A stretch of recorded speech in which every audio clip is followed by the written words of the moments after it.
Afternoon, everybody.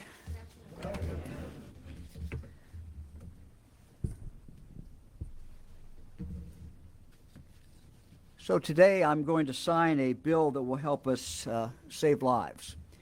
I told the Senate President a moment ago that there's few times that when we sign a bill, we pretty much know that the bill, by enacting it, it will in fact save lives. So this is a big occasion. We have a number of speakers.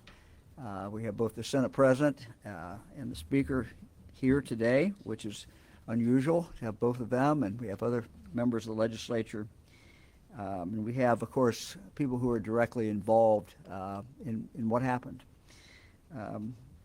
House Bill 47 makes a requirement for schools across Ohio to have automated external defibrillators, or AEDs. Before, it was a recommendation that schools and other sports facilities should have these. Now it will be a requirement, and so that every school in the state, every one of our public schools will be required to do this. I want to thank the bill sponsors, Representative Richard Brown and Adam Byrd. We'll hear from in a moment. I want to thank them for introducing this very important piece of legislation. I also want to thank the other co-sponsors and a very long list of supporters of the bill, some of whom you will hear from today. It's impossible, I think, to really overstate the importance of AEDs. They're easy to use during a sudden cardiac emergency, but they can only be used if they're there and if they're available. They analyze the heart's rhythm, and if needed, they deliver an electrical shock to help the heart reestablish an effective rhythm. The statistics clearly tell the story of how very, very important it is to have these devices available. According to the CDC, more than 356,000 out-of-hospital cardiac arrests occur each year in the United States. An estimated 70 to 90% of these people tragically die before reaching the hospital.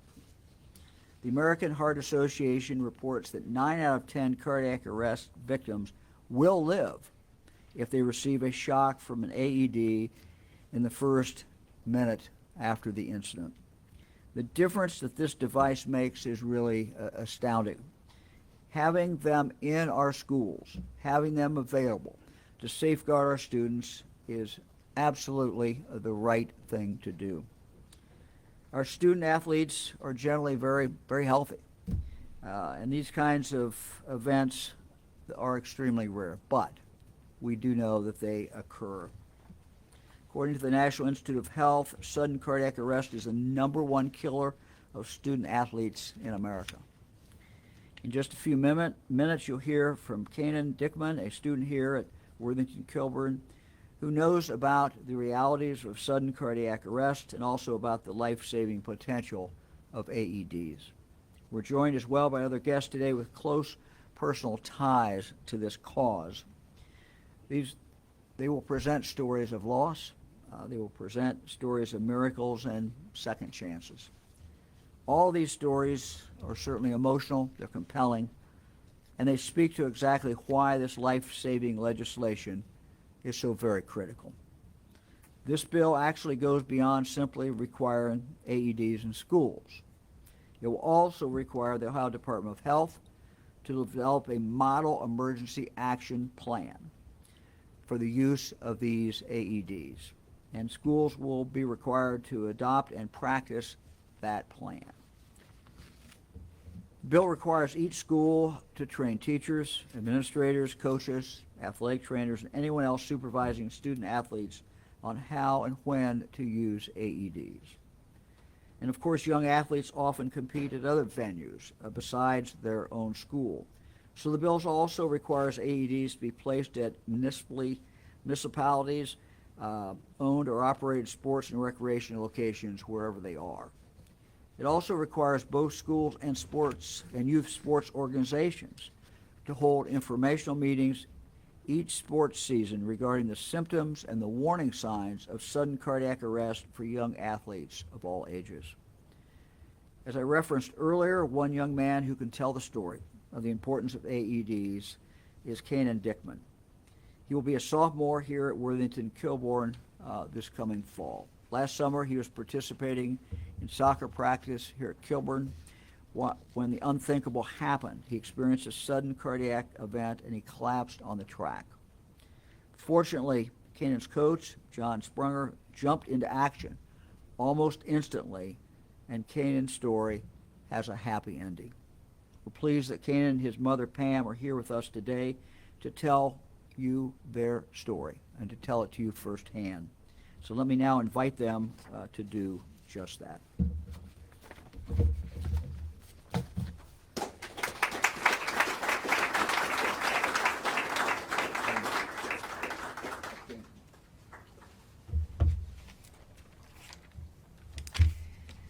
So for us, today is about gratitude. It has been a year, since we almost lost Kanan. We know that only because of his coaches, Coach Sprunger and Coach Fagan, and the quick actions of not only them, but also the teammates that ran and helped get the AED machine.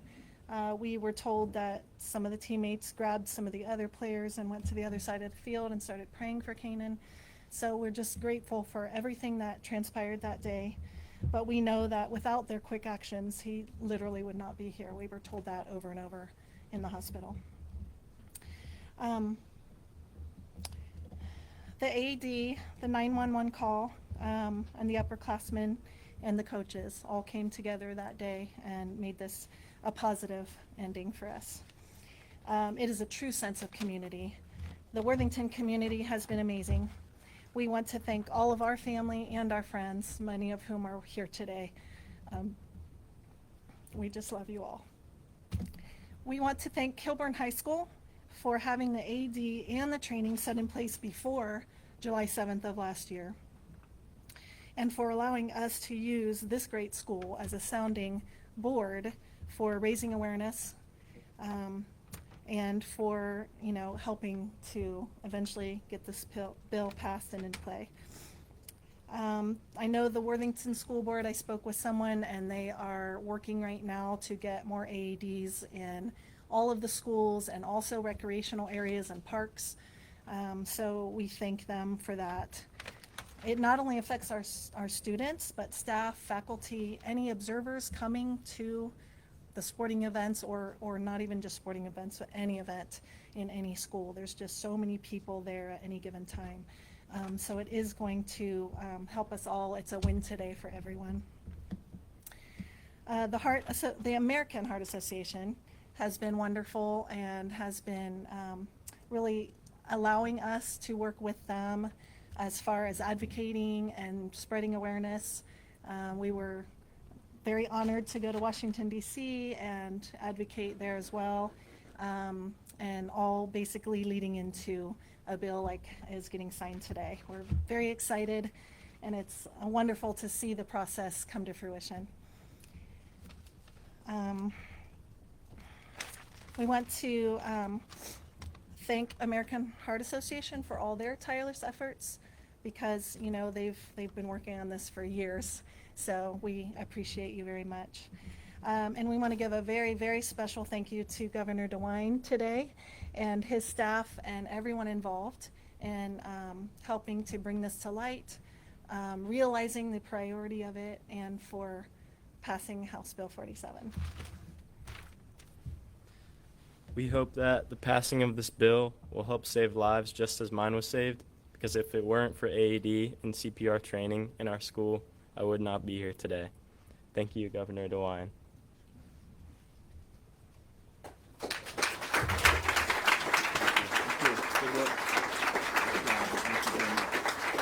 Wow. Yeah, what a story.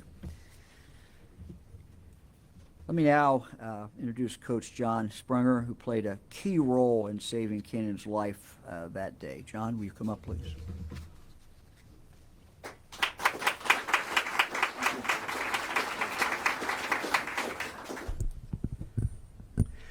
Hello, my name is John Sprunger, and I am a social studies teacher here at Kilbourne and also the head soccer coach.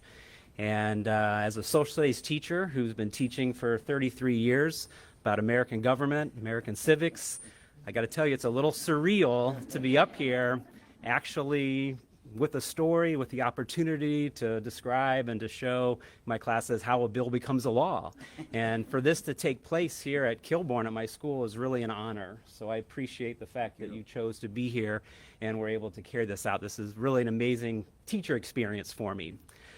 From a soccer coaching standpoint, as I look at what happened here, we have a good story to tell. And I think the fact that we are here and that you are here is kind of the joyous end result of what House Bill 47, soon to be our state law, has really set us all up for success here. As I go through some thank yous, I thank Richard Brown and Adam Bird as the co-sponsors for this bill to identify a problem that can be fixed and to champion this cause and to stick with it and to work with many of us who are here that have been trying to get something like this passed.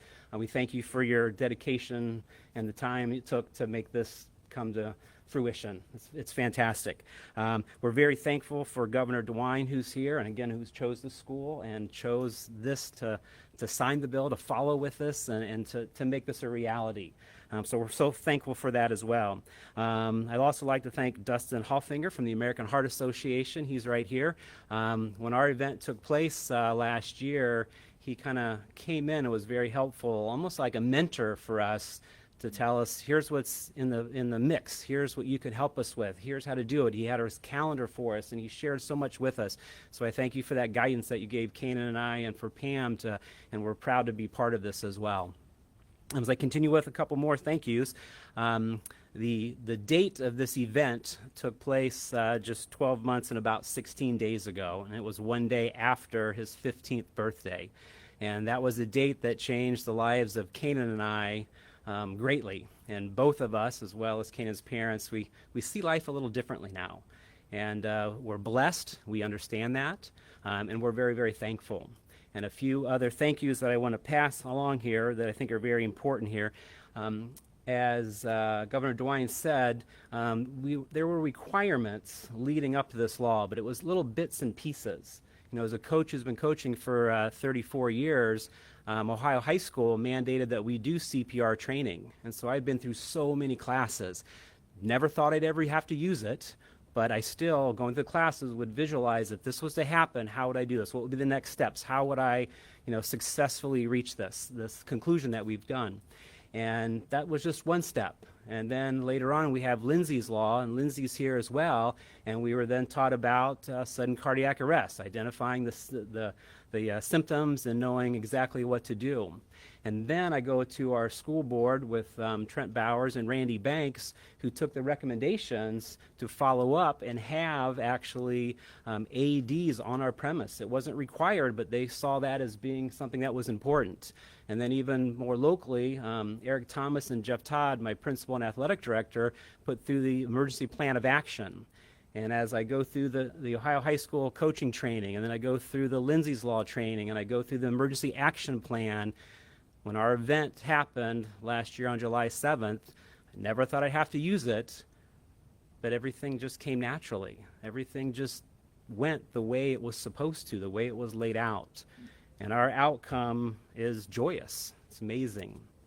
And when I say that, it's a great thing to say, but I also realize that there are some people here in this room who have been through a similar incident, and the outcome wasn't as joyous. And those individuals are here, and those individuals, I think, are seeing a culmination of their hard work, what their foundations have done, and I think they feel maybe blessed today that where we are today compared to yesterday or last year, it's changed, it's different. We're entering a new day. And so as Kanan and I thank you for your support, and thank you for being here. And I don't know, it wasn't just Kanan and I that have led this bill to be where it is, but it's all the people that are in this room that have seen sadness, but today can see joy. that this is going to make a difference. And so our hope, our wish is the passing of this law will save many lives into the future. So thank you all for being here, and thank you for signing this. It's amazing. Thank you.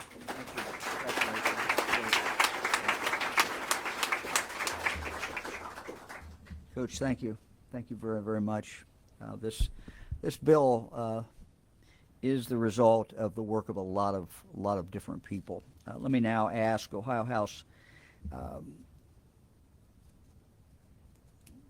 Let me now ask Speaker Stevens to come up, and then he'll be followed by Senate President Matt Huffman. Speaker.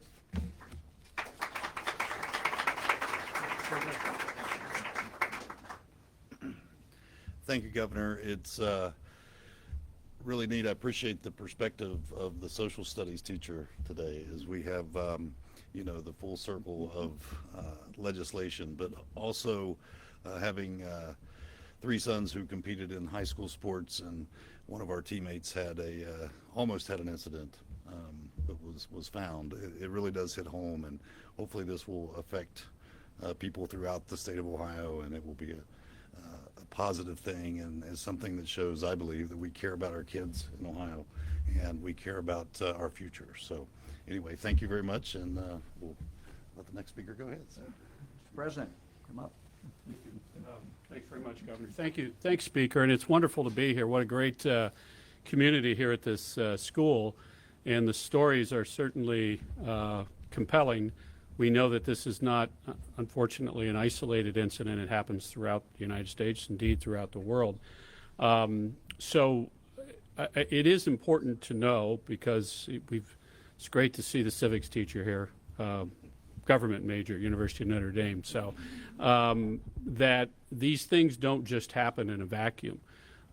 These 2 representatives, so I hope we'll get a chance to talk about their journey and how this came together.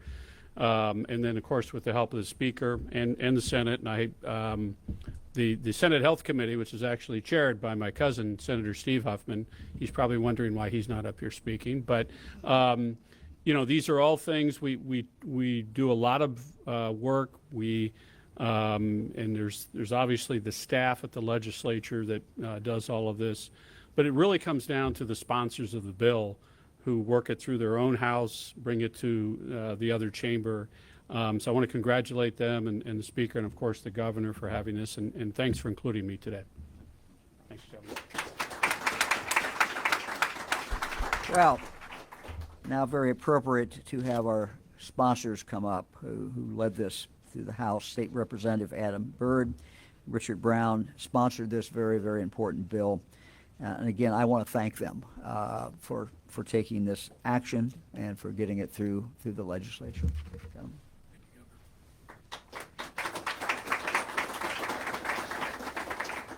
thank you all for being here. I'm Richard Brown, represent Ohio's 5th District, which is primarily eastern and southeastern Franklin County.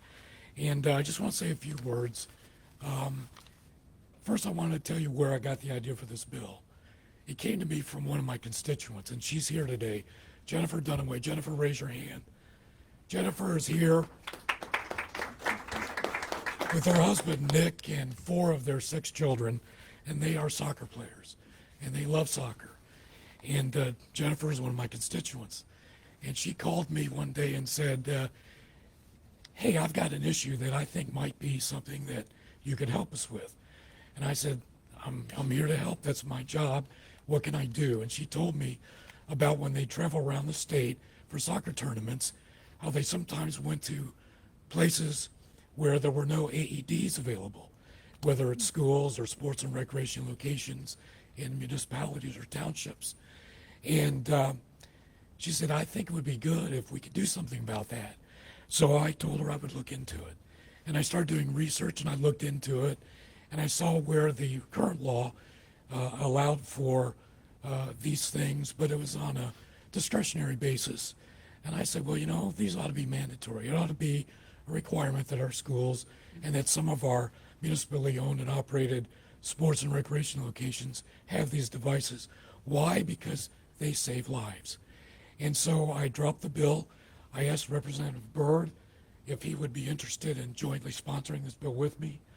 and he very cordially and to my good luck said yes.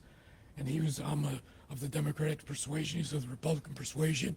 We worked together in a bipartisan fashion in the Ohio House to bring this bill, this idea, to a reality. And there are so many people to thank.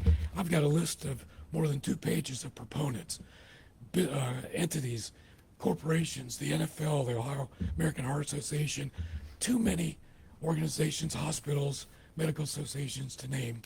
And I don't want to leave out any, so I'll leave it at that.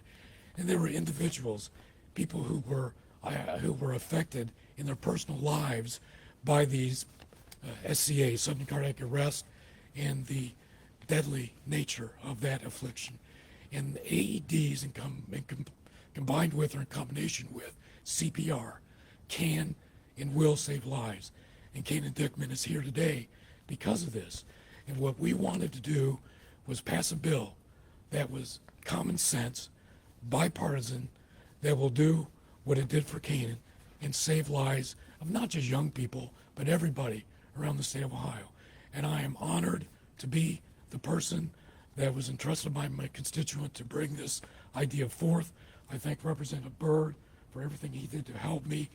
I thank my legislative assistant, Jackie Mulvane, who's taking pictures right now, my LA, Josh Meeks, for all their invaluable help. I thank the Senate President for putting this bill on the floor. I thank the Speaker of the House, Jason Stevens, for shepherding this bill through the Ohio House. Without these gentlemen, it would not have occurred either. So it takes a village to do something like this, and I thank everyone who was involved. Thank you, and thank you, Governor, for having this event and signing this bill today.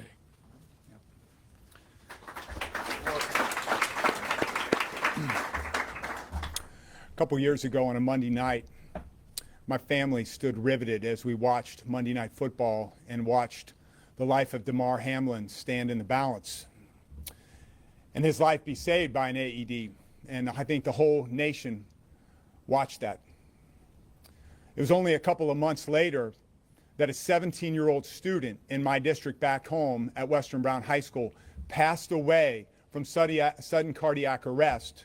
During the school day, he passed away. And so after those important events take place, the opportunity presented itself to join Representative Brown on this bill, and I quickly jumped at that opportunity because we all see the importance of doing everything that we can to save young people's lives. And not just that, but a lot of times at school, these AEDs will be present when Grandma and Grandpa come to watch a sporting event, and so we want to make sure that we're protecting people. You know, one of the most important qualities that we should have as legislators is to be good listeners. And I see a lot of people in the room who came to the State House and spoke in committee and lobbied legislators in the committee process on behalf of the merits of this bill. And I really thank those of you in this room that came, invested your time to come and talk to legislators about how important this bill was to you. And as was mentioned prior, a lot of times in the news cycle, you hear about all of the times perhaps that Representative Brown's team and my team don't always see eye to eye on something. But that's not the way it is most of the time. Most of the time, we work together on bills, and this is a great example. And so I'm so thankful for Representative Brown and myself ability to work together, bring our teams together to do this. And so it's you got to work this bill in the House. You got to work this bill in the Senate. You got to talk to committee chairs. You've got to talk to members of committees. You've got to sell them. You've got to bring in people who are experts in the field. And so a lot of work went into this. I'm so grateful for the relationship that Representative Brown and I have developed over the past year and a half working on this. I'm very thankful for Speaker of the House Jason Stevens, Senate President Matt Huffman for shepherding this bill. And so a lot of work went into this, and I'm so grateful to see so many people here that have been going to be impacted by this bill in a positive way. Thank you, Governor, for the time.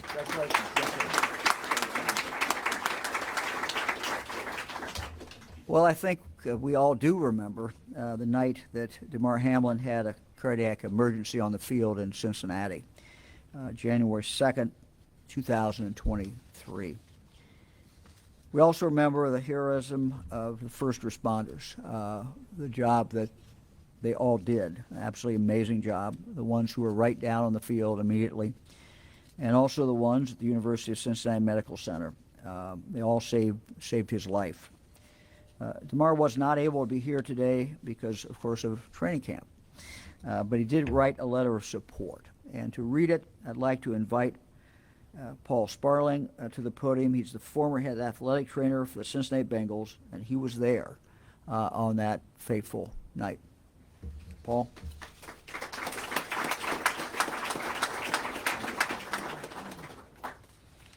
Well, good afternoon. Thank you, Governor DeWine. My name's Paul Sparling, and I served for 30 years as the head athletic trainer and director of sports medicine administration for the Cincinnati Bengals.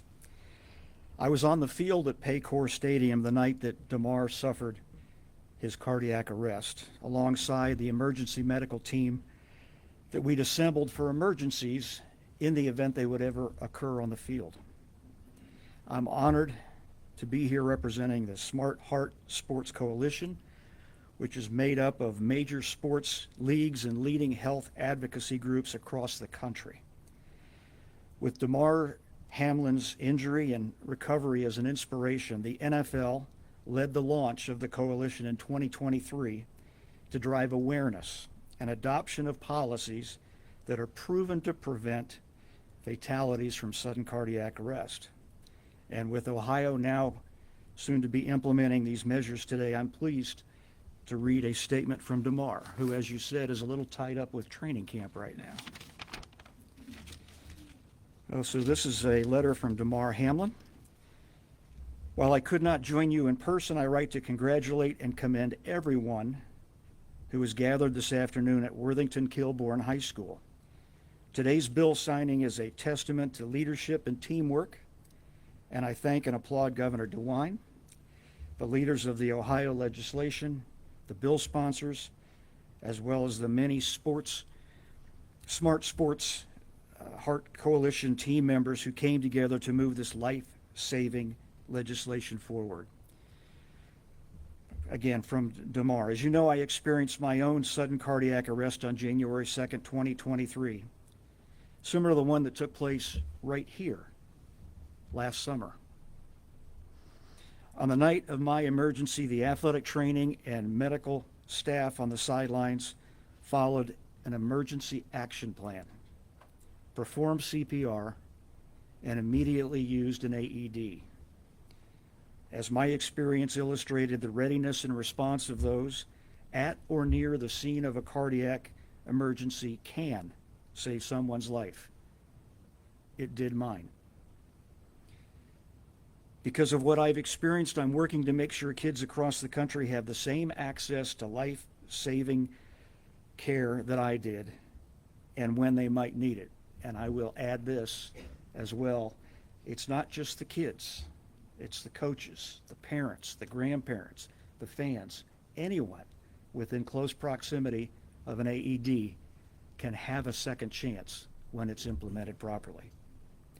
The bill that the governor signs today will do just that. It will help protect kids by making AEDs readily accessible on school grounds, as well as municipal and recreation locations where organized sporting events occur. It also, and this is important, requires emergency action plans to be adopted at these sites and for the staff to be trained in using AEDs, which complements Ohio's existing requirements that coaches be certified in CPR. These are common sense, practical measures that provide the tools and the know-how necessary to turn bystanders into lifesavers. And in the words of DeMar, I call that ability to save someone in need a superpower. I'll always consider Ohio my second home and where I got a second chance at life. I'm delighted that this new law makes the places where young people learn, play, and compete safer, more resilient, and better prepared to respond to a cardiac emergency. This is a big victory for the young people and all the people throughout Ohio. And DeMar is delighted to join us in this team win. Again, on behalf of the Cincinnati Bengals, the National Football League, I too congratulate everyone who was a part of this. I can remember 30 plus years ago when I started as the head athletic trainer for the Bengals, going to ownership and mentioning that we needed to have AEDs on site. And I had some people look at me like, what? Well, now look where we're at. We've come a long, long way. It's not just having the AEDs. It's the emergency action plan, CPR training, and people that have the wherewithal, the willingness, and the know-how to implement those that can give people a second chance at life. Thank you very much.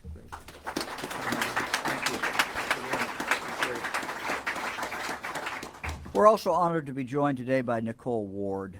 She is the mother of Cleveland Brown Pro Bowler and former Ohio State Buckeye Denzel Ward. The Wards co-founded the Make Them Know Your Name Foundation after the unexpected loss of Nicole's husband, Paul Ward Jr., to a sudden cardiac arrest.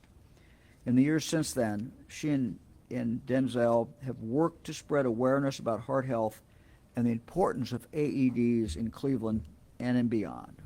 Nicole, will you please come up? Thank you.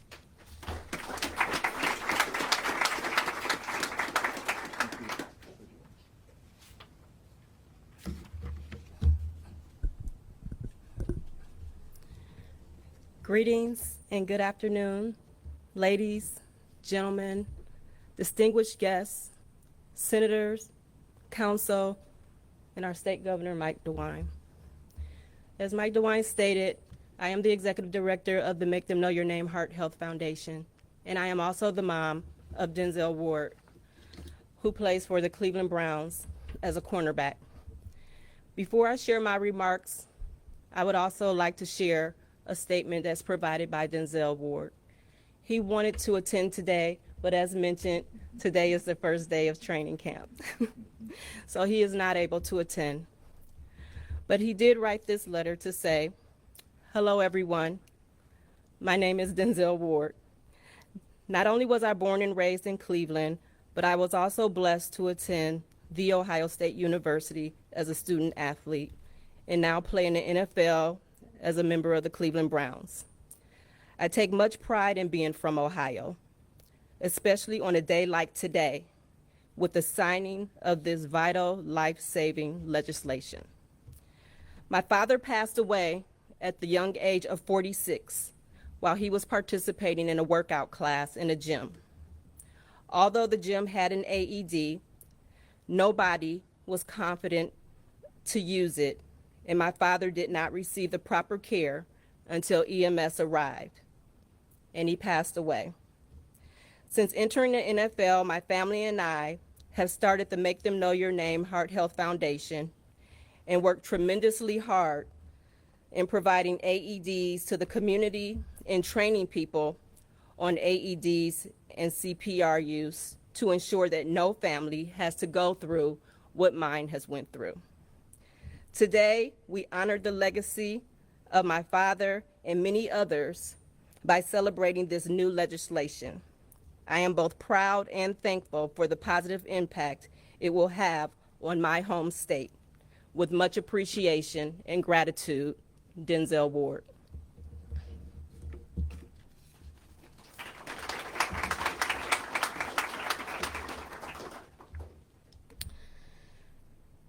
It is a great honor and yet a humbling experience to stand before you today on this significant occasion, the signing and enactment of House Bill 47.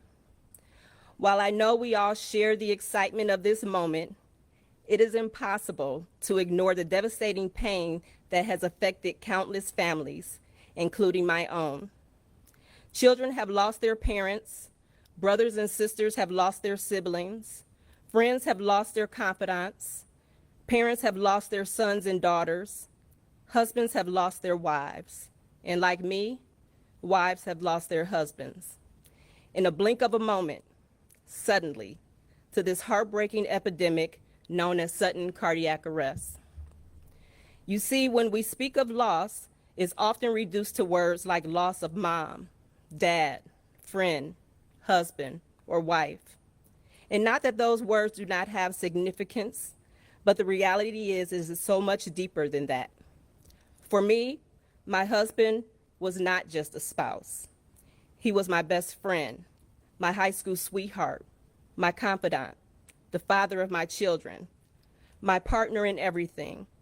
We built a life together, shared dreams, faced challenges, and we laughed through it all. All of that was taken away suddenly on what seemed like a normal, ordinary day. That day was Monday, May 2nd, 2016. It was a day when normalcy as I knew it, again, I should say as we knew it, had changed forever. This is my story.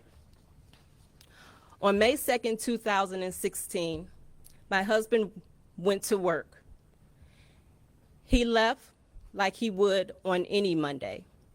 We talked that morning, and he said that he would talk to me soon.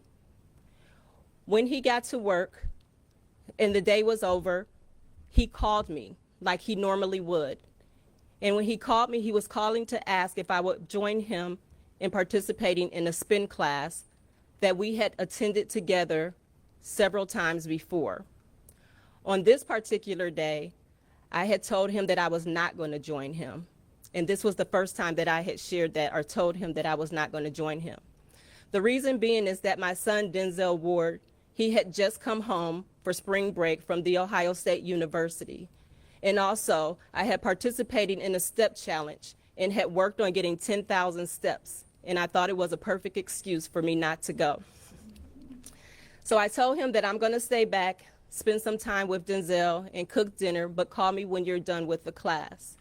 And he told me that he would do so. So like I said, I had attended the class with him previously, so I knew the class was from 6 p.m. until 7 p.m. My phone rang around 7:20, and it was a call from his phone. So I was surprised. I picked up the phone and immediately asked, "Hey, is everything okay?"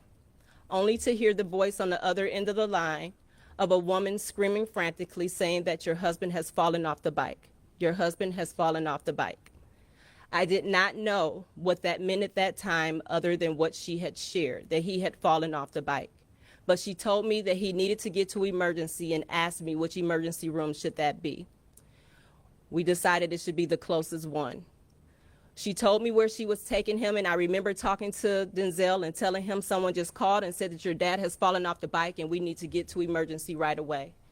As we were driving to the ER, for some reason I started to tell Denzel, you need to call your brother, you need to call your grandparents, you need to call your family, tell them to meet us at the hospital. Your dad has fallen off the bike, my apologies. In any normal situation, you would probably think, why would you call the entire family to meet someone at the hospital because they've fallen off the bike? But I don't know. That's what I was led to do, and that's what we did. When I got there to the hospital and checked into the desk, a lady came up to me crying, and I'm thinking it was the same lady who called me on the phone, saying, "Nicole, I am so sorry. Your husband had fallen off the bike, and he stopped breathing." That was my first time hearing the words that he had stopped breathing. So now I started to understand that this was more severe than what maybe I initially thought. When I demanded myself back into the room and I saw them working on my husband, trying to revive him, only thing that I can think is, how did this happen? What is going on? I tried to do everything I can to help encourage him, to speak to him, to tell him he was strong, he can pull through this. My brother-in-law, my mother-in-law, they were in there with me. They tried to revive him, and twice they told me they had a heartbeat. So of course, this was hope. We thought things were going to change. I felt like he was going to pull through. But then it was shortly after that, at 8:14 to be exact, when I then heard the words that he was no longer with us and that he had passed away. I didn't understand it because if you knew my husband and saw my husband, he seemed like the bill of health. He was fitness and working out and eating healthy. Those were all things that were important to him. But somehow this did take place. So afterwards, when I began to do my research to try to understand what had happened, that's when I learned about sudden cardiac arrest. And what I learned about sudden cardiac arrest is that it didn't have to be a death sentence, as long as someone is willing to step up and take action immediately.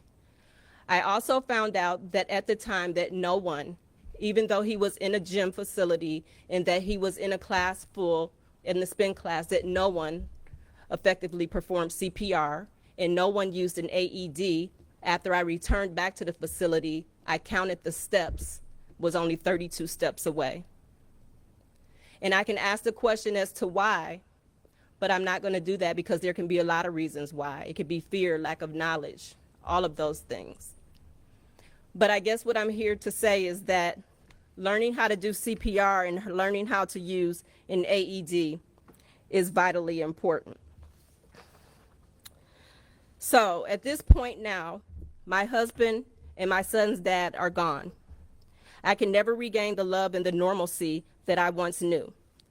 Sadly, what has become normal now are constant reminders that heart disease continues to be the #1 killer in the United States, claiming over 356,000 lives each year, a grim statistic that has persisted and increased since 1921. This has become our norm. It is also normal that sudden cardiac arrest is the leading cause of death associated with heart-related fatalities, accounting for over half of all heart-related deaths. Disturbingly, less than 10% of those experiencing sudden cardiac arrest outside of the hospital will survive, meaning over 90% are sure to die. This has become our norm, and devastatingly, every minute without CPR and the use of an AED reduces the chances of survival by 10%. While knowing the average EMS response time is 7 to 12 minutes, we can all do the math, and this has become our norm. But today, my heart is full and I am overjoyed with the enactment of House Bill 47. We can redefine normalcy. With House Bill 47, we will create a new standard of access, preparedness, and instill the confidence to quickly and swiftly take action. It will become normal to enter our schools and recreational centers and not just hope, but rest in knowing that an AED is on site, tripling the chances of survival. It will be normal to have emergency preparedness plans in place so that everyone knows exactly what to do and how to respond, just as we know how to prepare for a fire drill or a tornado drill. This will be our normalcy. It will become normal for children, men, women, and people of all ages to take action and help to save lives rather than stand by and watch, often helplessly, as loved ones or someone we know or someone they know lose their life simply because they didn't know what to do. The significantly increased chance of survival should be the norm, not the exception.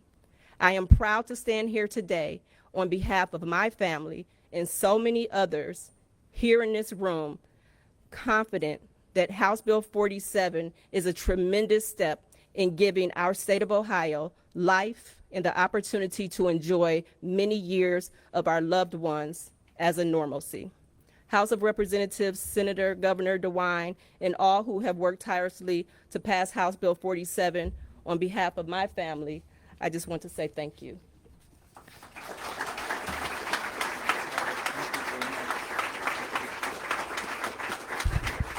Nicole, thank you very much for your comments and for everyone's comments. We hope that comments that we heard today, this press conference, this public signing of the bill, will inspire people across Ohio and across the country who are not required to do anything by this bill to take this up and to make sure that people are trained.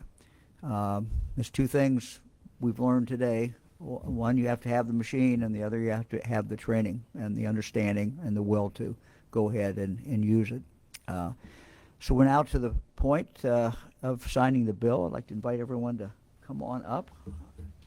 of America and to the republic for which it stands, one nation, under God, indivisible, with liberty and justice for all. been to a bill signing, and they wonder why we have all these pens here. So we have all these pens here because there are a lot of people that really work hard on this bill, and we want each one of them to have a bill. And one of the things that I try to do is to make sure that every one of the pens actually was involved in signing the bill. So you can tell this will take a little while. What is our date today, ladies? 23rd. This is not pretty, actually, too much.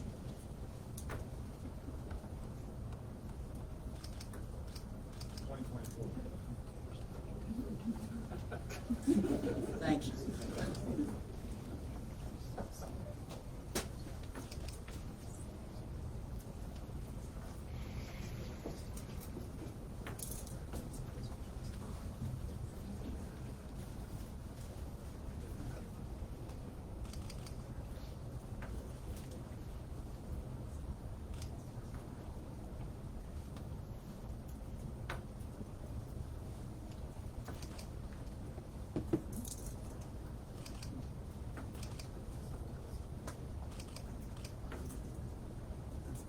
Somebody playing music or something.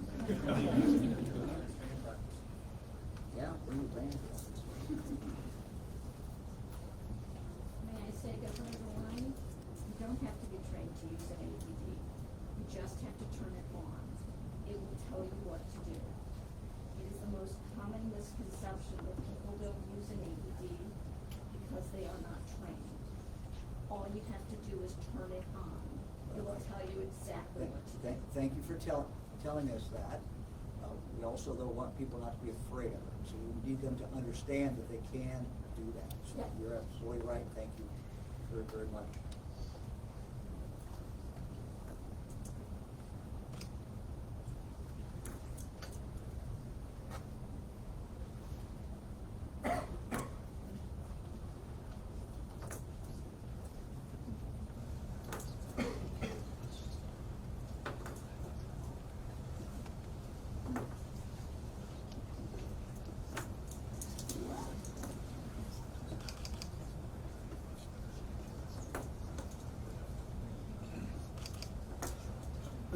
Handwriting is not very good anyway.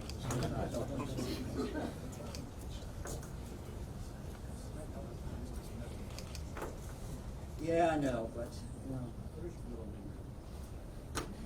Michael, actually. Richard. I know when someone calls me on the phone and asks for Richard, I know we have a problem. I know they're not close friends.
extras. All we need to do is to pull 2 back, and we got the rest of it. Assistance, some of your team members who got it done.